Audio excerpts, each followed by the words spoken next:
Hello, everyone, and welcome to Business Spotlight. I am Mark Hunter. I am conducting today's interview on behalf of Brenda Hector of Action Coach, and I am proudly joined, or shall I say, I am proud to be joined by Jenny Bromley of Almondine. So, Jenny, how are you doing today? Thank you very much. I'm really good, Mark. Yeah, delighted to be speaking with you. I'm delighted to have you. So, thank you very much for joining us today. So can you tell us a little bit about Amadine then, and how long have you been doing it for then? Sure. So, yeah, I'm co-owner of Almondine. I own it with my sister Suzanne and our mum Susan. So yeah, very much a family business. We started it over 10 years ago now. We are a French style pastry shop. We specialise in afternoon teas and lovely cakes and macarons. And we have a few locations across Scotland now. We're Aberdeen city centre. We're in a northeast town in Inverurie, and we've just recently opened in Harvey Nichols within in Edinburgh. So yeah, it's been quite a journey since the early days. That that's amazing. That's fantastic. Well, I'm going to be in Edinburgh in a couple of weeks, and my better half loves Harvey Nichols, so I know where we're going to be going then, and because Yeah, it sounds amazing. So, oh, right up yeah, my street. So, cannot wait for that now. Something to look forward to. yeah, So, definitely. Yeah. um, so fantastic, brilliant. Who is the first person that comes to mind when you think about success then? Wow. I mean, it really depends on sort of what book I'm reading or what podcast I'm listening to. There's so many sort of business people that I admire and have admired sort of over the years. But at the moment, I'm really impressed with it's a chap called Julian Metcalf. He's the founder of Itsu, which is a Japanese inspired sort of restaurant chain, and they also have like a grocery side to their company now as well. Yeah, he's doing some really fantastic work. The food is just incredible, really, really good. They've just recently opened a branch in Aberdeen. And yeah, I think in the last sort of 5 years, the company's really kind of gained a lot of momentum. They're sort of stock their grocery products in loads of supermarkets now, so you can kind of enjoy their food at home. And it's yeah, it's very impressive what he's kind of achieved. And yeah, it's a really nice restaurant to visit. Excellent, Yeah. excellent. The last couple of years, as we know, it's been uh, difficult, but also with that has come many opportunities for lots of people and businesses, you know. So, Mm. just interested then, what changes have you made within your business in the Yeah. last 3 years? It's been quite a kind of turbulent time, I guess, for especially sort of independent businesses. Obviously, COVID, the pandemic, we had to kind of quickly adapt the business. So we kind of went from being a sit-in coffee shop to having to sort of deliver all of the cakes and afternoon teas and things. And we really kind of had no choice. We had to kind of adapt in order to kind of pull through all of that. So that was a lot to kind of deal with, and we had to kind of put it in place very quickly as well. So yeah, lots of kind of changes had to be made at that time. And then obviously since then we've had sort of the cost of living crisis as well. So these are, they've been really challenging times for sort of small businesses. And we're just trying to sort of keep our standards high as well. People still really want a nice sort of treat, in these times. So I think it's just trying to offer something a little bit different that people can just enjoy, and it's just a little treat for people. So yeah, no, it's been yeah, really hectic sort of few years and things. And we're really lucky with our staff that we have, that we kind of rely on them a lot, and they kind of have helped us through these sort of difficult few years that we've had. So we're very fortunate. Mm. That's good, because again, it's been a tough couple of years. Again, you even said like, cost of living crisis, but with that, you've really you know, taking a positive from that for yourself and your business. So that's Yeah. great. That's great, Jenny. And you were saying earlier you've been in business for over 10 years now.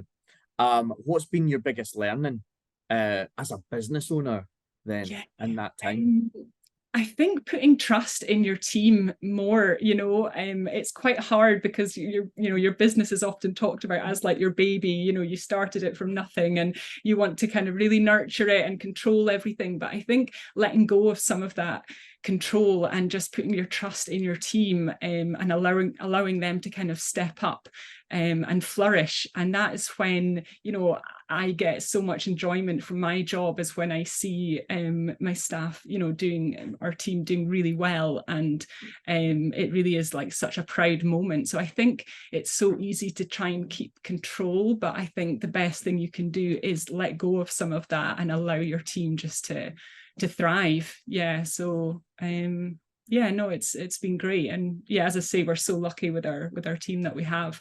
And we're working with some really talented people. So it definitely makes the job a lot easier. Yeah, absolutely. 100% agree with you there. Absolutely. Um, so with all that fantastic team, um, over 10 years in business, then what are your aspirations for the next 5 years then for your company? Yes. Yeah. And well, 10 years has gone so fast. So another 5 is going to be here before we know it. So yeah, I mean, I think I would like to see Almondine possibly open in another location, that we can try and reach more people to just enjoy our products. And yeah, I think that would be the aim. But yeah, just to kind of continue as we're doing as well, just investing in our kitchen, in our equipment, in our staff, and training and things as well is really important. That everyone is continually learning and improving and things as well. So yeah, it's just kind of reinvesting everything that we've kind of built on so far. Yeah, excellent, excellent. Well, all the best with that and the next 5 years. So amazing, amazing. Kind of going back to what you also said earlier, a little bit about you know,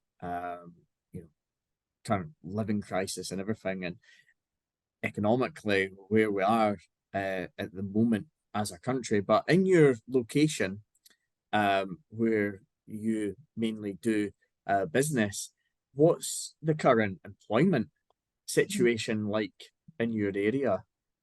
It's not bad at the moment. I mean, we have so much talent in this part of the country. We're really, really lucky with our team. I mean, our most senior pastry chef, she has been with us for over 7 years now. So we're really lucky that a lot of this sort of the members of the team that we have been with us for quite a number of years. So there's no shortage of talent in Aberdeen, which is fantastic. It's becoming a real kind of little foodie hub as well. So it's really good. So yeah, I mean, we haven't found recruiting ever to be that difficult. There's a great college in Aberdeen offering a wide range of food courses and things. So it's been a relatively easy part of the business, is getting some really good people in. Excellent, excellent. Yeah, fantastic. And sort of talking on that, moving on a little bit from that, as an employer then, and how, and you've spoke very highly of the team, and getting the importance of getting the right people on board and everything really helps the business thrive, and helping them as people thrive. So what's been your biggest learning then as an employer? Yeah, I think it's just the responsibility of employing people. It's massive. It really is almost the most important part of the business, is kind of being responsible for other people. And especially at the moment with the cost of living crisis, you feel, Suzanne and I both feel very sort of protective over our team. We want to kind of steer the business through the challenges that we face, and ensure that we keep them in jobs, and not just that, but make sure we have a good future and as well. So it's no easy thing. I mean, Suzanne and I nobody sort of teaches you how to do this, how to run a business, how to kind of manage a team, and everything else that goes along with that. So it's very much constantly learning ourselves as well, learning as we go, listening to our team as well. It's just so important to listen to how they're feeling, and their thoughts, getting their ideas and their input, because the business is very much theirs as it is ours. So it's it's got its challenges for sure, but we're really lucky. Yeah, yeah. I absolutely loved what you just said there about, it's their business just as much as it's yours. And I think that's an amazing investment that you're putting into your people. I think that's fantastic, and your team. That's fantastic. Listen, it's been an absolute pleasure speaking to you, and I'd like to finish with just one last question. And it's about kind of going back to your 18-year-old self. And is there any sort of advice that you would give to your 18-year-old self? And maybe again, if it was to help other people who might be watching this, so what advice would you give your 18-year-old self then? I think it's very simple. Just be yourself, don't try and fit in or sort of change your personality to fit in with anyone else. Your sort of core values and your personality is your superpower in my eyes. So just be yourself, be true to who you are, and you'll flourish. You really will. Yeah. Fantastic. Fantastic. Jenny, thank you so much for sharing so many great insights there. Honestly, it's been fantastic. So again, a real pleasure having you today. Thank you so much, Jenny. Thanks, Mark. Thank you.